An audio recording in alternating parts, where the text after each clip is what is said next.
yang dikelola sendiri ataupun kelompok. Anak-anakku, tahukah kamu apa sajakah jenis usaha ekonomi yang dikelola sendiri? Usaha yang dikelola sendiri disebut usaha perorangan.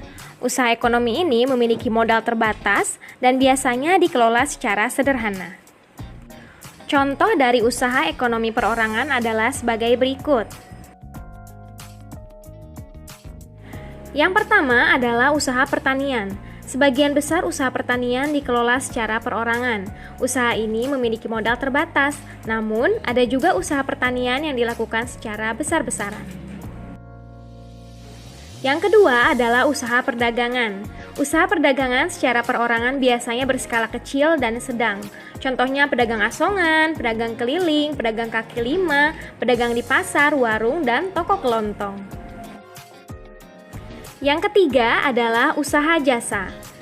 Secara umum, banyak usaha jasa yang dikelola secara perorangan. Contohnya usaha fotokopi, bengkel, potong rambut, dan penjualan pulsa, dan masih banyak lagi. Yang keempat atau yang terakhir adalah industri kecil. Industri kecil yang dikelola perorangan merupakan industri rumahan. Contohnya usaha kerajinan tangan berupa pembuatan keramik, souvenir, tembikar, anyaman, mebel, dan lain sebagainya. Baik anak-anakku, itu tadi adalah contoh usaha ekonomi perorangan. Sekarang kita akan mengetahui tentang usaha ekonomi yang dikelola kelompok. Selanjutnya yaitu jenis usaha ekonomi yang dikelola kelompok. Usaha ekonomi ini dikelola secara bersama, baik modal, pengelolaan, maupun keuntungan. Contoh bentuk usaha ekonomi bersama adalah sebagai berikut. Yang pertama yaitu firma.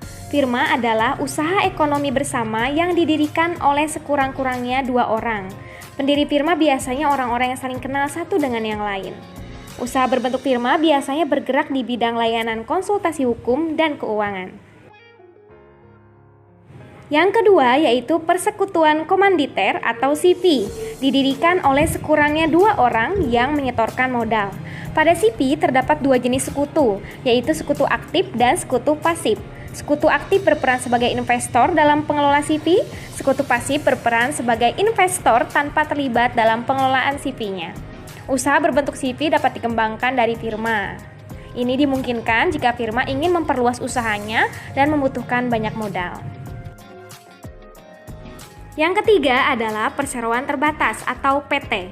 PT adalah usaha bersama yang modalnya berupa kumpulan saham. Contohnya di sini seperti PT Kereta Api Indonesia, PT Semen Indonesia, dan lain sebagainya. Yang keempat adalah badan usaha milik negara atau disingkat BUMN, yaitu sebuah perusahaan yang seluruh atau sebagian modalnya dimiliki oleh negara.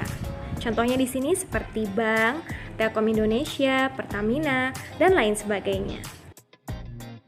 Dan yang kelima atau yang terakhir adalah koperasi.